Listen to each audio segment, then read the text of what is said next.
y nos sentimos bendecidos por ello. Hoy quiero hablarles de un mensaje que he denominado acciones íntegras. Acciones íntegras. Y en este mes de noviembre, hoy es el último domingo de noviembre, hemos hablado de palabras íntegras, hemos hablado de pensamientos íntegros y hoy vamos a hablar de acciones íntegras.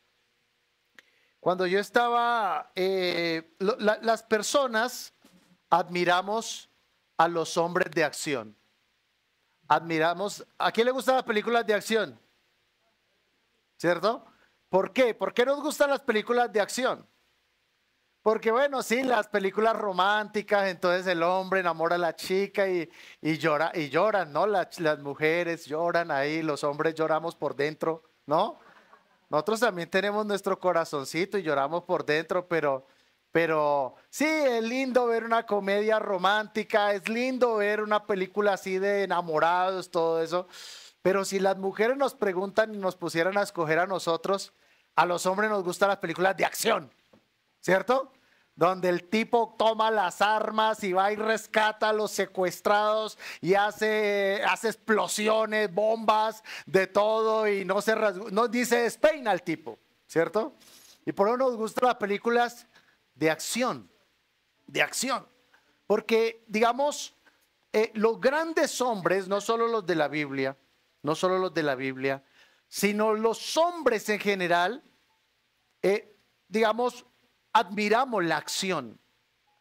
Nos gustan personas de acción, nos gusta la acción. De hecho, a las mujeres también les gusta la acción. No tanto en las películas, sino, por ejemplo, como lo hemos hablado en muchas ocasiones. Amor, ¿me ayudas a lavar la loza? Sí, claro, mi vida. ¿Cierto? Y ella cuando quisiera que se sucediera eso. De una vez, ¿no?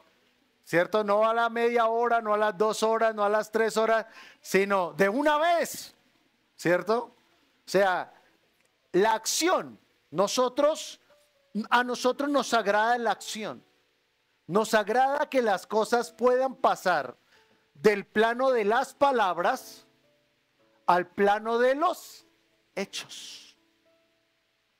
De hecho, eso es lo que Dios recompensa en la Biblia. En la Biblia Dios recompensó fue los hechos y los hechos demostraban las convicciones de los hombres y las mujeres de la Biblia. Cuando lo hemos mencionado en muchas ocasiones, el pasaje por excelencia de la fe en la Biblia, ¿cuál es? ¿Alguien recuerda? ¿Cuál es el pasaje por excelencia de la fe en la Biblia? ¿Hebreos qué? Hebreos 11.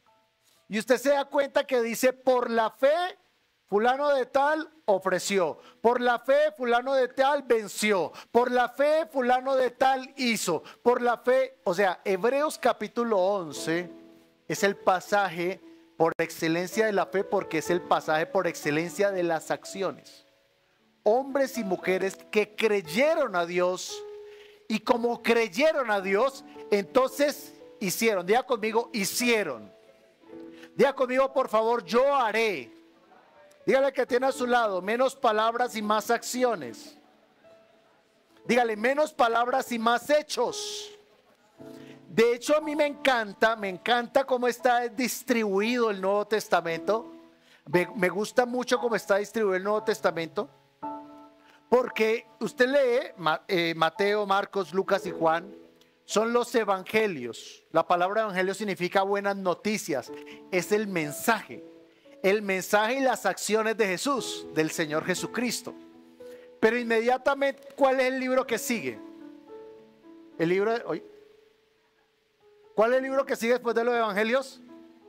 ¿El libro de qué? De los hechos. El libro de los hechos. Y si usted lee detenidamente su Biblia, lo invito a que lo haga detenidamente. El libro no se llama Hechos simplemente. Se llama Hechos de los Apóstoles. Es decir, ellos recibieron el mensaje durante 3 años, vieron a Jesús haciendo las obras, vieron a Jesús sanar, vieron a Jesús entregar su vida e inmediatamente después de 3 años, ellos ¿cuál fue el paso que ellos dieron? El paso a las acciones. el paso a las acciones. Dios es un Dios de acción. Él es un Dios de acción. De hecho, usted en el primer versículo de la Biblia es un versículo de acción. Porque dice en el principio, ¿qué hizo Dios? En el principio creó. ¿Crear qué es? Es un verbo, es una acción. Dios es un Dios de acción. El segundo versículo, o el primer versículo, en mi opinión, es uno de los versículos más predicados en toda la historia. Juan 3:16 dice de tal manera amó, verbo, acción, Dios al mundo, que dio, acción, a su Hijo unigénito, para que todo aquel que en Él cree no se pierda, mas tenga vida eterna. Somos los seres humanos los que hemos teorizado a Dios. Somos los seres humanos los que hemos pasado a Dios del plano de la acción al plano de, digamos, de las ideas, de los sentimientos. Y entonces la gente dice, ay, Dios conoce mi corazón. Dios conoce mi corazón. ¿Sí? Dios ve mi corazón. ¿Sí? Dios conoce tu corazón. Dios pesa tu acción. Dios conoce la intención de tu corazón, pero Dios premia tus acciones. Dios recompensa tus acciones. Y dice aquí la escritura, quiero leer dos versículos. Santiago capítulo 1, versículo 21 al 25, dice la escritura. Por lo cual, desechando toda inmundicia y abundancia de malicia, dígale que tiene al lado, no sea malicioso. Dice, recibid con mansedumbre la palabra implantada, la cual puede salvar vuestras almas. Pero sed hacedor, diga conmigo, sé hacedor. Dice, pero sé hacedor de la palabra y no tan solamente oidores, engañándoos a vosotros mismos. Porque si alguno es oidor de la palabra, pero no hacedor de ella, este es semejante al hombre que considera en un espejo su rostro natural. Porque él se considera a sí mismo y se va y luego olvida cómo era. Dice, mas el que mira atentamente en la perfecta ley, la de la libertad, y persevera en ella, diga conmigo, persevera, no siendo oidor olvidadizo, sino hacedor de la obra. Si esa Biblia que está ahí tiene la mano es suya, subraya esa parte, dice, este será bienaventurado en lo que hace. Subraya esa parte, este será bienaventurado en lo que hace. Por favor, tome su Biblia, su celular, no hay condenación, diga conmigo, esta es la palabra de Dios y yo la creo.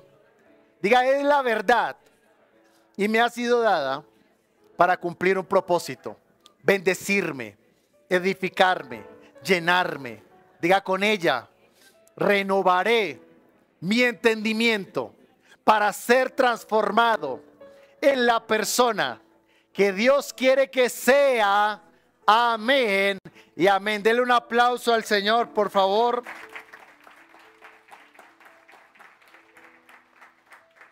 Entonces, si Dios es un Dios de acción, si Él es un Dios de acción, Él espera que nosotros seamos hombres y mujeres de acción. En el mundo dicen esto, en el mundo dicen estas palabras, no, lo importante es la intención es lo que vale, dice en el mundo, ¿cierto? Y entonces el hombre olvidadizo del cumpleaños o del aniversario, cuando ya cae en cuenta de su pecado, ¿cierto? Llega a la casa y, ay, amor, feliz aniversario. El hombre dice, uy, ¿qué pasó aquí? Y entonces va y envuelve, no sé, un pañuelo que tenga ahí viejo de la casa, no sé, sin usar, lo que sea. Amor, feliz aniversario. Perdónalo poquito, pero la intención es lo que vale. ¿Cierto? como por salir, como por salvarnos de la situación. Pero a la luz de la Escritura, a la luz de la Biblia, escuche, lo importante es la acción. En la Biblia las intenciones no cuentan. En la Biblia las intenciones no cuentan. Lo que cuenta en la Escritura, lo que cuenta en la Biblia es la acción. Cuando usted lee la parábola de los talentos, por ejemplo, el tipo que recibió, 5 talentos, otro recibió 3 y uno recibió solo 1. Y resulta que el que recibió solo 1 dijo, Señor, no. Lo que le quiso decir fue, Señor, no te quise decepcionar, no te quise fallar, no quise perder lo que tú me habías dado y por eso preferí esconderlo para entregártelo. O sea, él no tenía la intención de decepcionar a su Señor. Él no tenía la intención de fallarle a su Señor. Él no tenía la intención. Por eso para él fue mejor entregar lo que le habían entregado. ¿Pero fue suficiente delante de Dios? No fue suficiente. Él no tenía la intención de fallarle a Dios. Pero esa buena intención no fue recompensada. Porque si Dios es un Dios de acción, Dios espera que usted sea una persona de acción. De hecho, escuche esto. El libro de Apocalipsis en el capítulo 19, cuando la Biblia está hablando ya del día que nos vamos a presentar delante de Dios, las recompensas, todo esto, escuche lo que dice la Biblia. Dice, gocémonos y alegrémonos y démosle gloria, porque han llegado las bodas del Cordero y su esposa se ha preparado. Y a ella se le ha concedido que se vista de lino fino, limpio y resplandeciente, escuche, porque el lino fino es las acciones justas de los santos. Escuche, el lino fino, ¿qué es? Las intenciones limpias de los justos. ¿Dice así? ¿Qué dice? El lino limpio son las acciones, diga conmigo, acciones justas de los santos. Nosotros, como les he dicho, nosotros hemos teorizado muchas cosas. No, lo importante es orar ore todos los días por sus hijos, eso está bien. Lea la palabra todos los días, eso está bien, muy bien, perfecto, gloria a Dios por eso. Pero la Biblia dice, no solo que debes orar por tus hijos, por ejemplo, sino que dice la Escritura que hay que enseñarles y hay que corregirlos, ¿cierto? Y entonces a veces los padres queremos solucionar con oración lo que nosotros deberíamos hacer con oración, sí, pero también con instrucción y corrección. A veces nosotros oramos por el hogar, claro que sí, oramos por el hogar. Pero la pregunta del millón es, ¿qué estás haciendo en tu hogar? Si estás haciendo la palabra de Dios en tu hogar.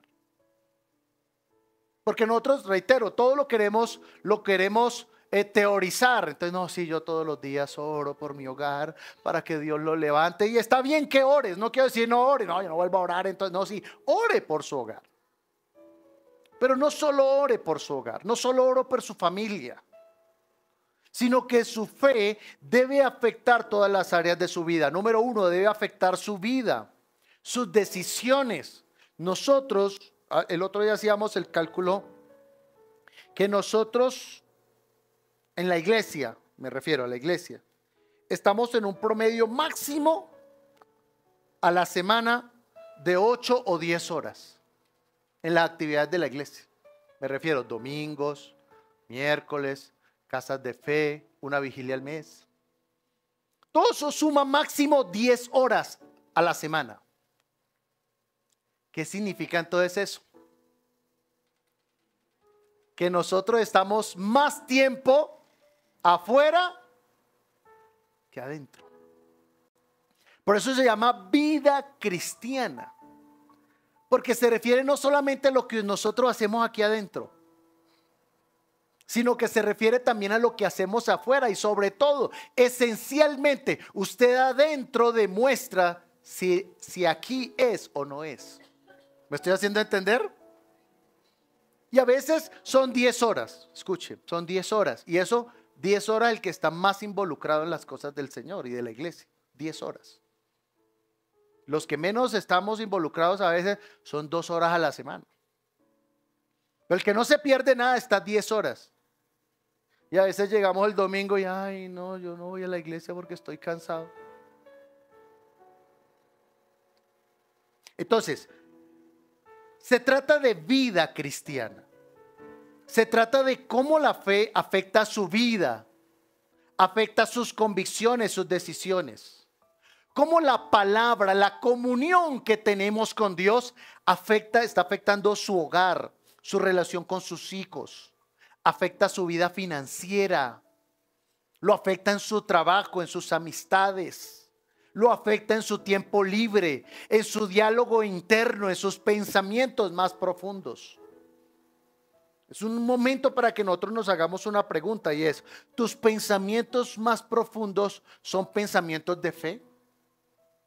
¿Son pensamientos que agradan a Dios? Cuando estás viendo una película, cuando estás viendo un partido de fútbol, cuando estás caminando por las calles, cuando estás a solas en la madrugada con tu teléfono celular, cuando estás con tus amistades, en un cumpleaños, en lo que sea. ¿Cómo está afectando tu fe, tu vida espiritual? Porque reitero, nosotros aquí en la iglesia estamos máximo 10 horas a la semana. Como máximo. De hecho, solo en la iglesia congregados estamos 4. Miércoles 2, domingo 2. Y este viernes que tuvimos vigilia 3, entonces son 7. El resto son actividades que hacemos desde casa. Como un devocional, como bueno, lo que sea. Pero el asunto es cómo lo que tú estás recibiendo en tu intimidad con Dios te está afectando en todas las demás cosas. Te está afectando en tu caminar, en tu dialogar. De hecho, cuando tú estás ahí en casa arreglando lo que sea, martillando lo que sea y te martillas un dedo, te golpeas el dedo, ¿qué palabras salen de tu boca? Cuando alguien vas por la calle, en la moto, en el carro, lo que sea, y de pronto alguien se te atraviesa, ¿cómo reaccionas? ¿Cómo reaccionas? ¿Bendiciendo o maldiciendo? De hecho, cuando tú, por ejemplo, cuando nosotros estamos allí de pronto en el Transmilenio también, ¿cómo reaccionamos nosotros? ¿Cuál es tu reacción? A eso se está refiriendo Santiago. Porque Santiago está diciendo, la fe sin obras es muerte, es muerta. Se está refiriendo a que una vida de pensamientos correctos y la Biblia y saberme versículos bíblicos, si eso no lo puedo aterrizar, no se aterriza en mi vida personal, en mi relación matrimonial, de noviazgo, de amistades, de relaciones laborales. Si eso no se puede aterrizar correctamente en mis finanzas, en los negocios que hago, en la forma en cómo administro los negocios, en la forma en que administro mi trabajo, en la forma en que administro mi tiempo, en la forma en que está administrada mi casa, los recursos de mi casa, dice, si tu fe no afecta positivamente todo eso, dice, la fe está muerta. La fe está muerta, es decir, no funciona. Escuche esto, la santidad y la felicidad van siempre de la mano.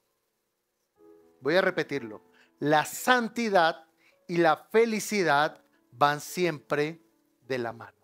¿Sabe qué significa? Significa que cuando usted hace lo correcto, cuando nosotros hacemos lo correcto, hacemos lo que sabemos que a Dios le agrada, cuando nosotros hacemos lo que sabemos que es bueno, su corazón se llena de satisfacción. Se llena de satisfacción. Por ejemplo, ahora que ya llega diciembre y bueno, vienen actividades, muchas actividades sociales y entonces hay gente que dice, oiga, a mí me gustaría, y yo he visto esas personas, dicen, me gustaría hacer una chocolatada, comprar 100 tamales y pan y salir a las calles a repartirlo y lo reparten y lo hacen con amor, con cariño. ¿Sabe qué me dicen todas esas personas? Dicen, oiga, hice esto y me sentí tan bien. Porque siempre hacer lo correcto trae satisfacción a tu corazón. Por eso les decía, la santidad y la felicidad van de la mano. Cuando tienes la capacidad, la tienes por el Espíritu Santo, pero cuando tú le dices a la tentación que no, algo dentro de ti se satisface.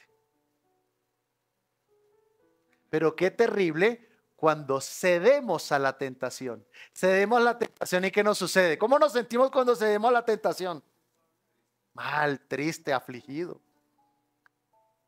¿Usted cómo se siente cuando tiene una discusión acalorada en su matrimonio? ¿Cómo se siente? Usted, señora, bueno, no ustedes porque ustedes son llenos del Espíritu Santo, pero los de la transmisión tampoco, pero cuando alguien llega y no, cogí a mi esposo y me le tiré como una gata y lo rasguñé, y se siente tan bien, nadie dice eso. Porque cuando actuamos de esa forma, uy, cogí a mi mujer y le pegué un regaño y la jalé de las mechas, uy, eso me dio una paz en el corazón, nadie dice eso. ¿Sabe por qué? Porque no es correcto. Y el Espíritu Santo que está en ti te dice, no lo hiciste bien. No lo hiciste bien. ¿O cómo se levantaba usted cuando no tenía al Señor, cuando no conocía a Cristo, después de embriagarse, de emborracharse, al otro día cómo se levantaba? ¿Feliz? No, se levantaba, pero no me vuelvo a tomar ni una más. Y en la noche otra vez repiten la faena, ¿no? Por eso les digo, la santidad y la felicidad van de la mano. Cuando usted hace lo que agrada a Dios, lo que usted sabe que a Dios le agrada, usted vive feliz. Usted se siente contento. Por eso les ponía el ejemplo de salir a repartir los tamales y todo esto. Usted se siente feliz. Cuando usted, por ejemplo, le da un regalo a sus hijos de Navidad, de cumpleaños, de lo que sea, ¿usted cómo se siente? Feliz. Verlo feliz a ese hijo le llena a usted de felicidad. Porque ¿qué está haciendo usted? Está dando, y dar siempre agrada a Dios. Dígale que tiene al lado, dar siempre agrada a Dios. Sóbele el codito ahí porque usted está preparando el terreno para todos los regalos de fin de año. Sóbele el codo ahí. Si es preciso, ore por liberación de ese codo. Hay gente, no están esta mañana acá, que les pegan en el codo y abren los dedos de los pies, ¿no? Pero cuando usted da, usted se siente feliz. ¿Sabe por qué? Porque dar siempre agrada a Dios. Y dar agrada al corazón. Amén. Entonces, Santiago está hablando de esto en la carta que leímos. Y él está diciendo, mire, ustedes ya recibieron mucha palabra, ustedes han sido enseñados, ustedes conocen la verdad. Y la verdad les ha hecho libres. Pero es importante que ustedes aprendan no solo a oír, sino a hacer. Ahora, de este pasaje quiero hablar solo dos cosas del pasaje de Santiago. Número uno, y el Señor Jesucristo también lo mencionó.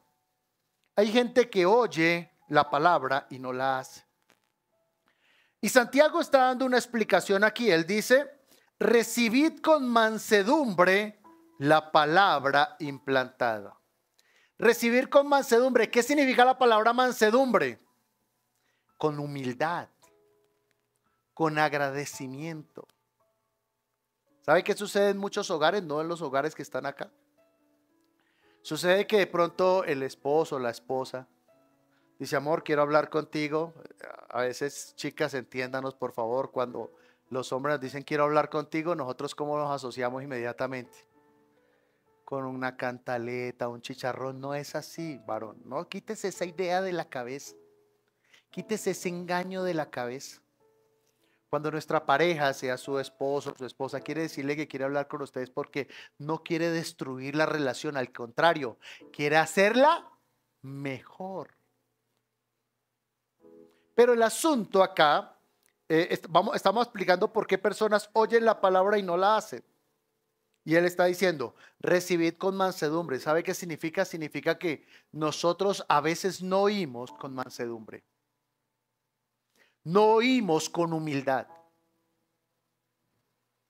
De hecho, a veces a nosotros nos están hablando y nosotros en lugar de estar oyendo para entender, estamos oyendo para responder. Y entonces nos están hablando y en lugar de estar humillando nuestro corazón y decir, oiga, sí, vamos a ver este señor debe tener razón en algo. Quiero entender qué es lo que me quiere expresar. Quiero entender un poquito qué es lo que me quiere hablar. No, nosotros ya venimos, pero ¿quiere hablar? Bueno, a ver, ¿qué es lo que me quiere decir? Cuénteme. Yo me voy a quedar aquí calladito, calladito me veo más bonito. Y entonces, ¿cómo estamos ya? Cerrados, predispuestos. Por eso a veces no recibimos la bendición que anhelamos en el hogar. Nos sucede así mismo con Dios. Dios nos está hablando. De hecho, la palabra oír significa atender con la intención de obedecer. Atender con la intención de obedecer. Cuando nosotros venimos a la iglesia o nos sentamos a escuchar una predicación o abrimos nuestra Biblia, nosotros deberíamos hacerlo no como un acto más, no es como un compromiso más, sino Señor, ¿qué me quieres hablar hoy? Señor, ¿qué palabra tienes para mí hoy, Señor? ¿Qué actitudes debo corregir en mi vida? Eso significa recibir con mansedumbre. Una de las grandes fallas en la historia de la humanidad fue cuando el cristianismo insertó una palabra que se llama la contemplación, que fue allí cuando se empezaron a construir los grandes monasterios, fue cuando los hombres de Dios, los cristianos, al ver que el mundo estaba tan contaminado y tan dañado, decidieron aislarse y vivir lejos para Dios, supuestamente. Y entonces se dedicaron a la contemplación. No, me voy a dedicar a la oración. Yo quiero dedicarme a la oración solamente, al ayuno, a la adoración. Nunca fue el plan de Dios ese. Jamás. Cuando usted lee la gran comisión, por ejemplo, Marcos capítulo 16, Mateo capítulo 28. De hecho, la gran comisión es el único pasaje que se repite en los 4 evangelios. La gran comisión. Y de hecho el libro de los Hechos en el capítulo 1 empieza con la gran comisión también. ¿Y en qué consiste la gran comisión? ¿En qué consiste? Ir y hacer discípulos, ir y predicar el evangelio a toda criatura. O sea, el propósito y la voluntad del Señor fue encerrarnos en un monasterio. No. Fue salir a ganar almas. Salir a bendecir personas. Esa es la voluntad de Dios para nosotros. De hecho, el rey David, un hombre de acción. El rey David fue un hombre de profunda acción. Una de sus primeras acciones que es muy notoria para nosotros, a mi hijo le encanta que yo le cuente esa historia, es cuando mató al gigante. Pero ya había matado al león, ya había matado al oso, ya había cuidado de las ovejas. Un hombre de profunda acción. De hecho, David no solo mató un gigante, mató más. Solo puede leer allí en el libro de Samuel, de Reyes. Sobre todo de Samuel. Mató más gigantes David. Pero David también era un hombre de profunda adoración. No en vano, más del 30% de los salmos fueron escritos por él. O sea, David era un hombre de profunda adoración. de intimidad con Dios, pero personas de intimidad con Dios son personas de acción también. Yo he conocido gente, hermano, ¿y usted por qué no echa para adelante? Estoy orando al Señor que me muestre. Y siempre hay detenidos en la contemplación. Señor, ¿qué tienes para mí? Señor, ¿qué tienes para mí? Si oyeras a Dios, Dios te diría, hijo, lo que tengo para ti es que te muevas. Eso es lo que tengo para ti. Muévete hoy, cree hoy, esfuérzate hoy. Fue la palabra de Dios para los grandes hombres y mujeres de Dios en la Biblia. A Josué se le dijo, mira que te mando que te esfuerces, acción. Y seas valiente. Mueva al que tiene a su lado, por favor, sacúdalo y dígale, esfuérzate. Otra vez muévalo y dígale, esfuérzate. Pero ¿sabe qué sucede? Que hay gente que resiste la palabra. Hay gente que resiste el consejo. Hay gente que resiste la sabiduría de Dios.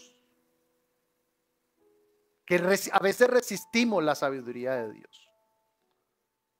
Resistimos la voluntad de Dios. En asuntos tan simples como los hemos hablado, y no quiero resaltar mucho sobre eso, pero la Biblia dice, no se ponga el sol sobre tu enojo. La pregunta es, mi hermano, ¿usted pone en práctica esa palabra? O a veces nos gana tanto la ofensa, nos gana tanto la molestia que no preferimos acostarnos molestos, enojados. Resistimos la palabra. Cuando se nos habla de dar, de sembrar. Bueno, mis hermanos, vamos a sembrar, entonces hacemos la técnica del despiste, ¿no? ¿Cómo es la técnica del despiste? Vamos a mirar para el piso, cerramos los ojos como si estuviéramos en adoración, ¿cierto? Miramos para otro lado así.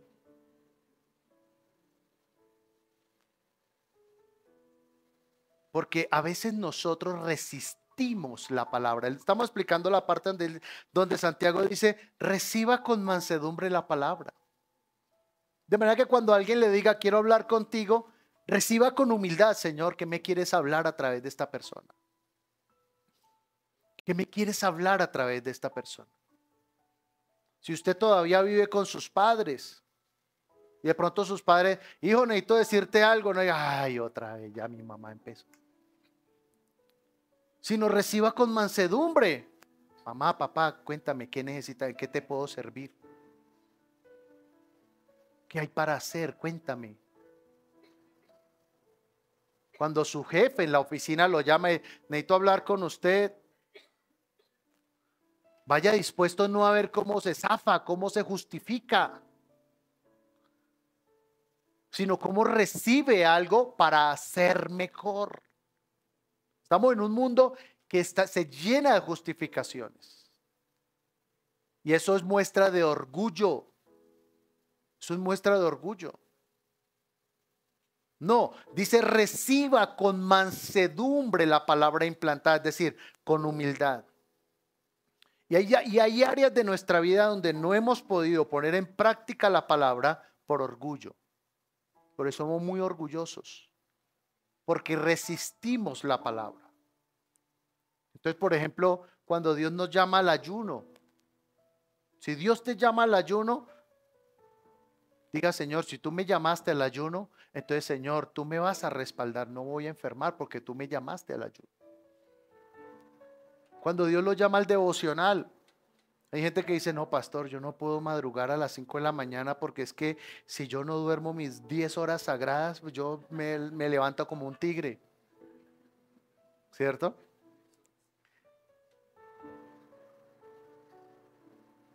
Y resistimos la palabra.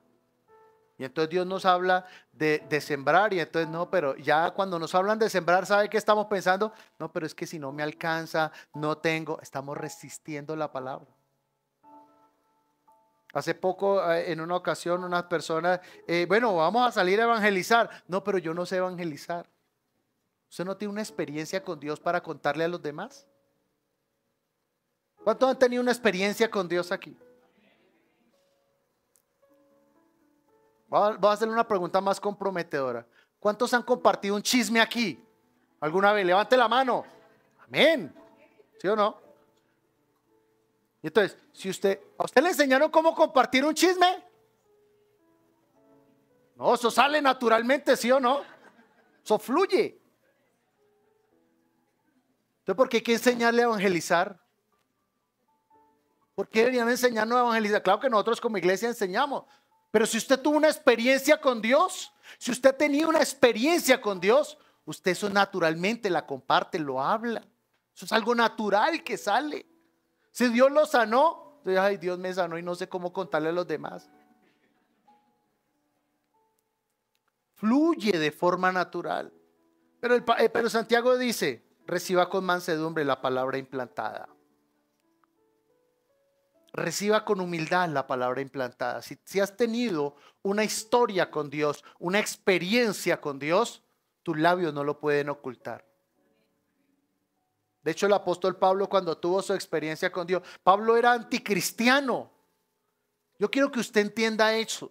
Pablo era anticristiano, él no conocía a Dios, pero Dios se le manifestó. Y después de que 3 días después de que él recibe la vista, sale a hablar de Cristo. Sale a compartir su fe. Y no conocía a Cristo. Pero fue tan impactante que salió a compartir su fe. Y hay hermanos, no están aquí esta mañana por supuesto, llevan 10 años y todavía no saben cómo compartir su fe. No saben cómo compartirle a otros de Cristo. Dile un codacito al que tiene al lado, dígale, comparta su fe. No calle su fe. Si su fe es real, escuche, si su fe es real, usted la comparte, usted no la calla. Porque lo real no se puede ocultar. Cuando algo es real no se puede ocultar. ¿Ven? Entonces Santiago dice, el que oye la palabra y no la hace. Pero luego dice, el que oye la palabra y la hace. Dice, mas el que mira atentamente en la perfecta ley, la de la libertad, y persevera en ella, no siendo oidor olvidadizo, sino hacedor de la obra. Dice, este será bienaventurado en lo que hace. Dice, el que mira atentamente en la perfecta ley, la de la libertad, y persevera. No siendo oidor olvidadizo. Hay gente que a veces, venga, ¿y qué? ¿Cómo es todo el mensaje? Uy, es una bendición. ¿Y de qué fue? Pero yo me acuerdo. A ver, ¿de qué fue? Venga yo, ¿de qué fue? Bueno, me acuerdo, pero eso fue una bendición. Oidores olvidadizos. No dice, no sea un oidor olvidadizo, sino un hacedor, porque obediencia es de acción. Dios bendice tu acción. Ahora, acción significa actuar continuo. Dios no quiere que ores. Dios quiere que seas una persona de oración. Mismo sembrar, hay gente, la Biblia dice, Dios ama al dador. Una cosa es dar y otra cosa es ser sembrador. Y a veces nosotros damos de vez en cuando. Y queremos cosecha sobre eso. Pero Dios trae cosecha al que es sembrador. Y sembrador es que sembrar es parte de la vida. O sea, que orar es parte de su vida, servir es parte de su vida, amar es parte de su vida, perdonar es parte de su vida, sembrar es parte de su vida. Usted tiene el carácter de Dios. A eso se refiere Santiago. Gracias por acompañarnos hoy. Suscríbete a nuestro canal para que veas más contenido de nuestra iglesia. Recuerda, somos la Gran Comisión Bogotá.